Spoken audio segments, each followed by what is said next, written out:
Hi there. Tonight we're going to be specifically looking at how fighting words impact the way the United States is taken apart and how individuals within the First Amendment are actually regulated. First, let's understand what fighting words are. Fighting words are the generally expressed words that are going to be used to do something like incite violence or extreme hatred. But what we see specifically is that there are two court cases that set up a very clear definition of what fighting words are. Those two court cases are Chaplinsky versus New Hampshire and Cohen versus California. Whether the First Amendment prohibited Chaplinsky's conviction under New Hampshire statute made it that it was a misdemeanor to call anyone something that was offensive and or violent.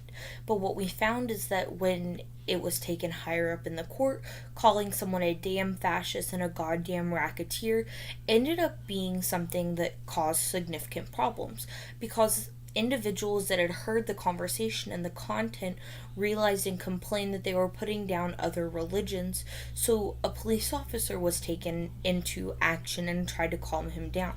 But what happened then is the conclusion of Chaplinsky was that, quote, whether something was likely to cause a breach of peace or likely to provoke the average person to retaliate to cause a breach of the peace.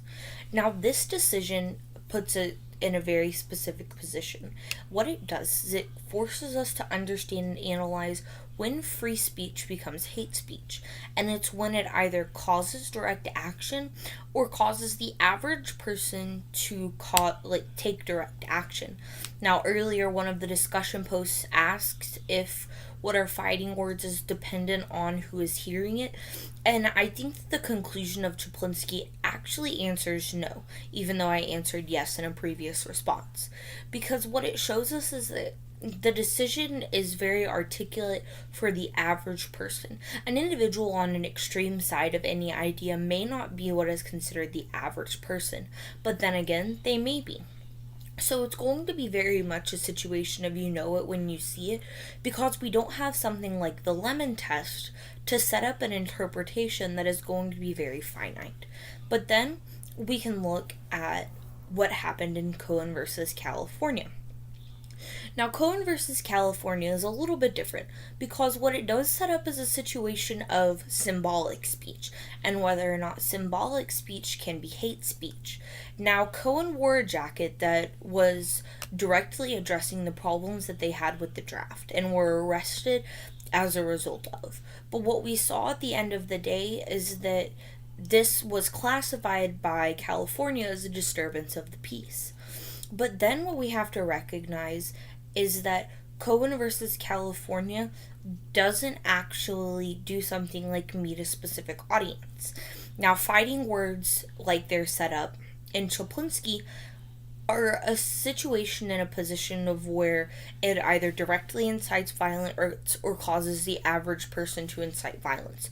But since there was not a specific listener and or interpreter of the jacket, they ruled that Cohen can't actually be convicted because there wasn't what they considered a captive audience. Now, the decision says, quote, we do not want to lose the emotive element of speech.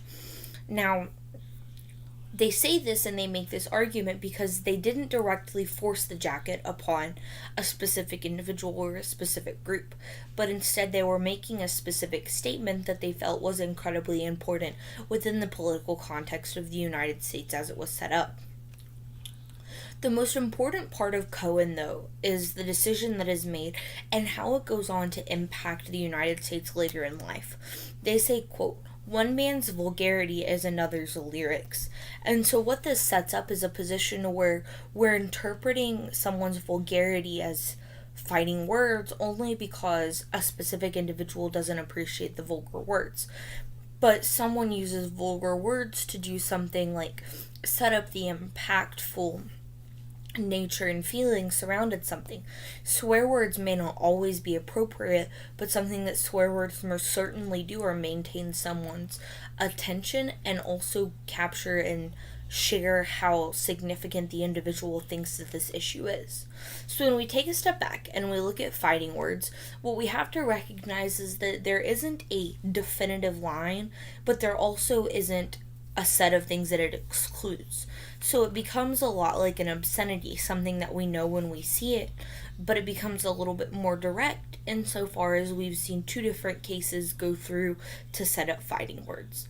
While we recognize that Chaplinsky did set up a situation in which they were fighting words because they were not only working to incite violence in the situation towards the police officer, but they were also working to cause individuals that were hearing the speech to be incredibly uncomfortable, in comparison to Cohen v. California, which specifically shows us that there wasn't a directed and intended audience, so it can't be specifically fighting words. So when we look at all of this, we do have to recognize that words that are generally expressed to incite hatred or violence from their target are fighting words, but there are sometimes exceptions when there isn't a captive audience.